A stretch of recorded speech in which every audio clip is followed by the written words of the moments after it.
Thanks for tuning in to Tapped In. If you're feeling stuck or overwhelmed on the mats, come find your direction in our DFM Coaching BJJ School community. Now, let's get started. Welcome to Tapped In. My name is David Figueroa-Martinez of DFM Coaching, and today we're going to be discussing doors that open and or close with your reputation. So your skill might be noticed over time, or it will be noticed over time. Your reputation will determine quite a bit of what you will be able to do and not do in Jiu-Jitsu. We sometimes look at it as skill is everything. Your ability to submit other people, or whether you become a world champion or not, or if you're the top dog in your gym. We think those things are super important. And at the end of the day, your reputation is actually far more important than anything else that you do. We have this habit of thinking that the jiu-jitsu world is massive. It really isn't. It's a big, small city. If you want to be more accurate, I know people from different gyms know me. I will have had interactions with certain people that I didn't know would open or close certain doors at some point. That is the existence of what we do. And a lot of people are going to remember how you made them feel, the words you said. Were you encouraging? Were you a dick? Did you hurt people? Were you more level-headed? All these things are going to be remembered. For me, anytime I get on the mat, your reputation is front and forward above your rank. I don't care about your rank. Your rank doesn't mean a whole lot to me. But are you kind? Are you a good person to roll with? Are you someone that I can entrust my body to? Are you careless? I had a black belt one time hit me with a wrist lock with his entire body weight. I didn't trust the guy ever after that, and I refused to roll with him. I've had people who have always been super kind to me, and I'll remember that 5, 10, 15 years later and be like, oh yeah, that guy's cool. He's great to work with. Or I've had instructors who were very patient with me, very giving of their time, and I speak highly of them. Word is going to travel pretty fast.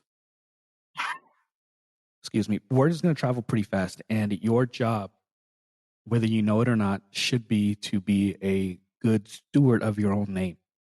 And sometimes we're not aware of that. Sometimes we forget how important that is, because it's not something we really think about in your day-to-day life. We're just ourselves, and we don't think about the long term so much.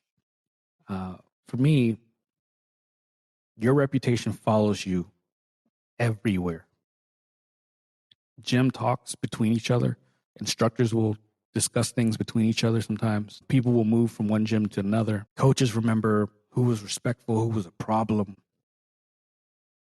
People will either get really happy when they see you or complete opposite. Understand that,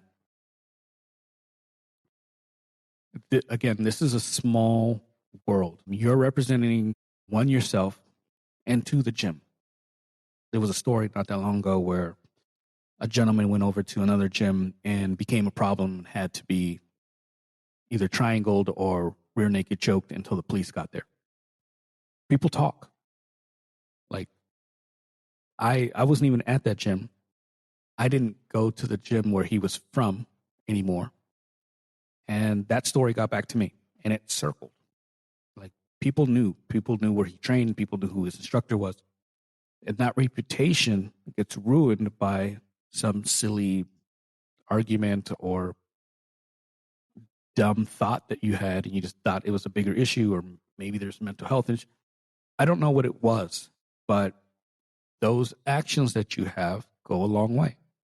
If you go to a gym for an open mat and you get there and you're just rough with everyone, people are going to remember. They may not ask you back. They may stop rolling with you. The instructor may remember this, and the day that you come back and be like, hey, do you mind if I do a workshop or a seminar here? He's going to remember how you treated his students, he or she, and they're going to decide, nah, we're good. You have no idea how many doors have closed for people that I know that they weren't even aware why the door closed. There have been so many people who I am technically not as good as, who are technically better than me in a lot of ways when it comes to jiu-jitsu. But because their reputations have been ruined in a sense, because of the way they conduct themselves at certain points or certain academies, that they're not making any money teaching because no one wants them around. I, on the other hand, may not be as technical as they are, but I understand jiu-jitsu and I understand people. And because of the way I conduct myself, certain things opened up for me. For example, the workshop that I do at Five Peaks. This wasn't something I was necessarily searching for. I had a falling out with my instructor. I had went over, at the time I was still teaching at Gracie La Mesa. The owner was like, hey, no matter what, you have a home here. Again, my reputation. You're good. Don't worry about anything else. You can continue teaching the morning classes. I would love to have you. Cool. I switched over.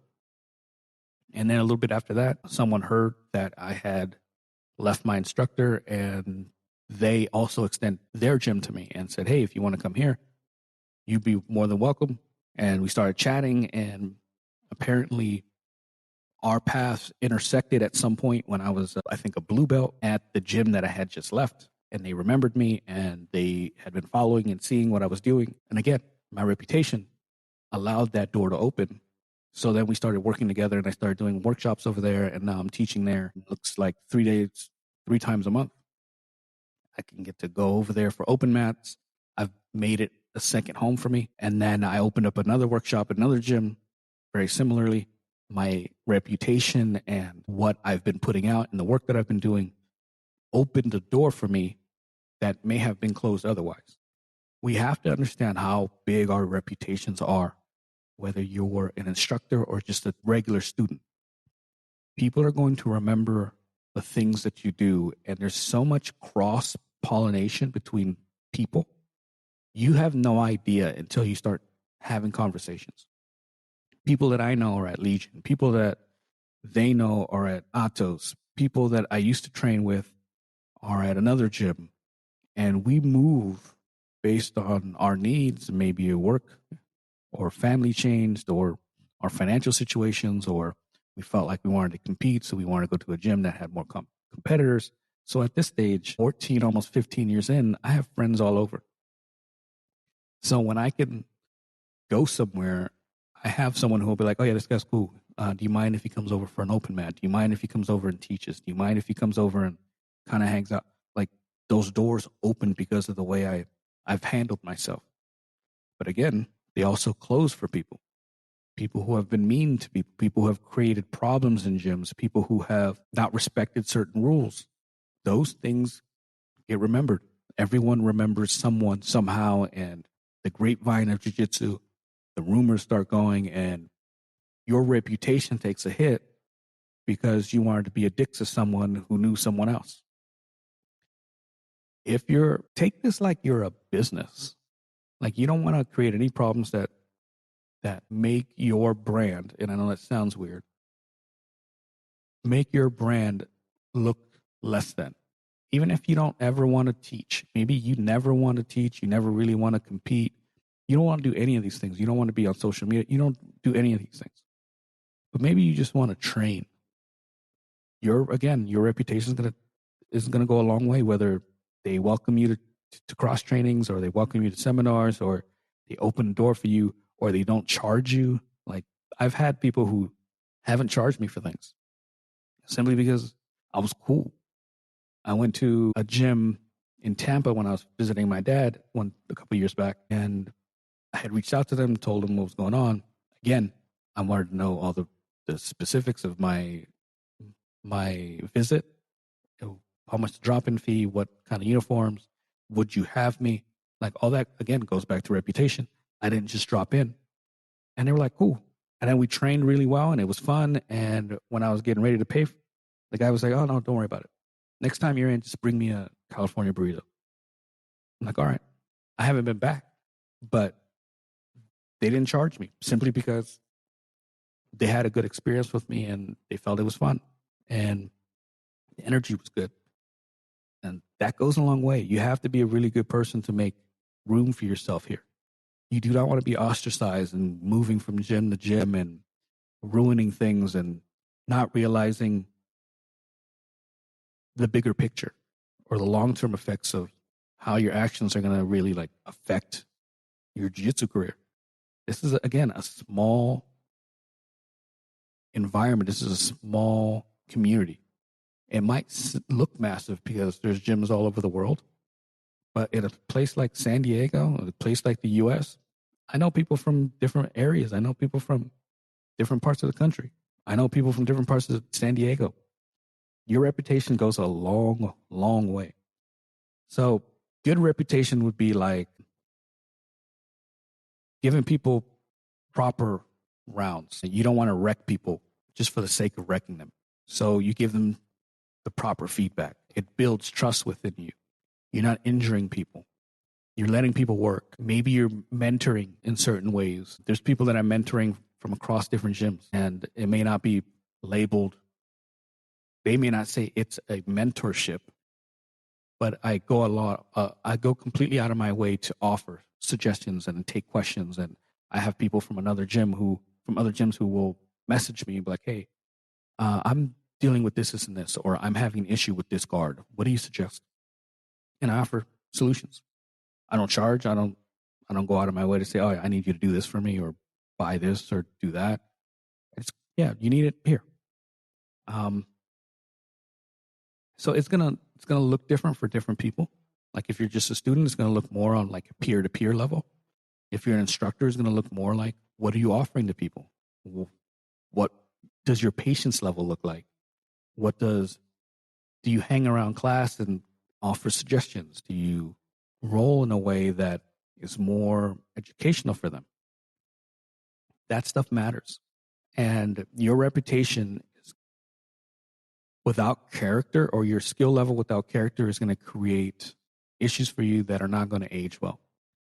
If you're reckless, if you are driven by ego, if you're looking to dominate, if you're looking to like, oh, I want to be the guy in the room, you don't have to be. None of that matters. Your reputation, in a lot of ways, whether you are part of that gym or just visiting regularly, shapes the room. It makes people at ease or unease. Specifically if you're a senior belt, you're setting the tone no matter where you go.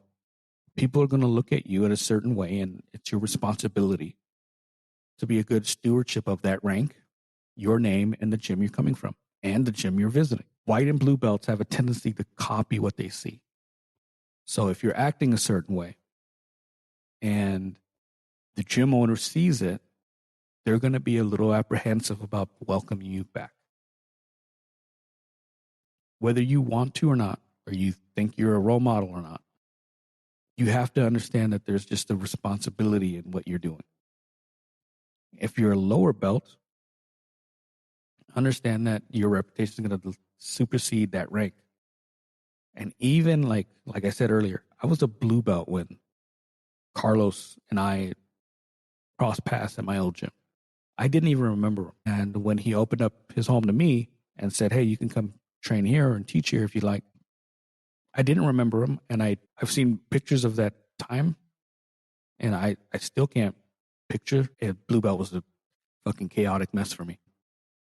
But he remembered me. And mind you, blue belt, and he didn't reach out to me until I was already a black belt. That's some time. Time that I didn't know I had put in that would open a door for me.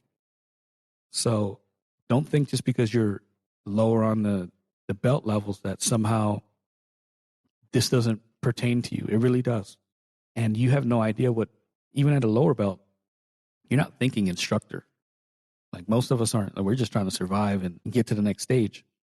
But if you're already doing things that are on a black belt level when it comes to building community and leadership and stepping in and helping others and being patient with people, that's not necessarily going to change by the time you get a black belt. It's just going to be better.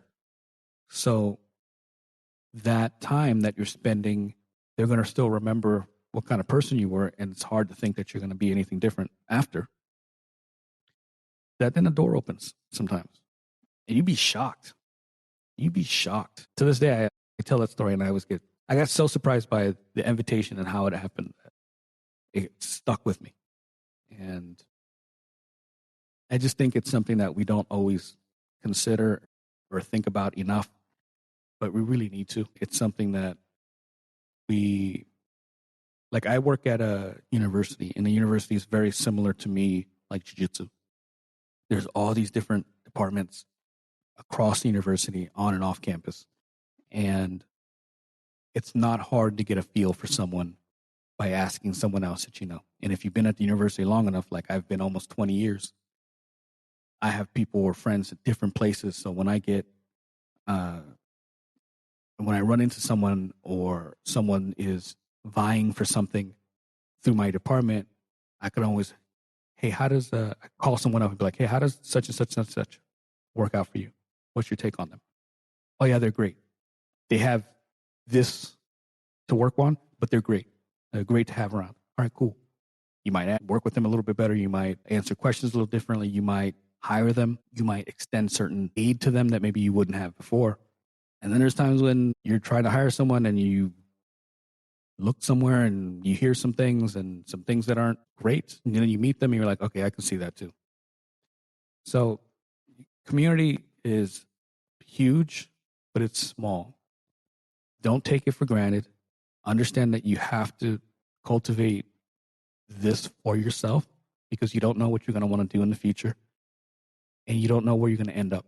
So many of us think we're going to be at the same gym all our lives for jiu-jitsu, and come to find out 3, 4, 5, 6 years later, we have to leave and our reputations are kind of tainted because of some things maybe we said or did or interacted at other gyms, and it's hard for us to find a home. Vice versa, you get out there and you have a great stellar reputation. You've worked with a bunch of people. You've interacted with a bunch of people. They see your work because maybe you've been on social media or you've been giving classes, and that opens so many doors for you, and you can do so much more than you would have done otherwise. Please consider it. Don't brush it aside. Cultivate it. It's going to pay dividends later in life. If you have any questions on this or anything else jiu-jitsu related, please hit me up, dfm.2099 on Instagram or Threads. I also have a school community free of charge. I keep my recorded workshops on there. We answer questions, Q&A, technique of the week, and so on. Until next time, thank you so much.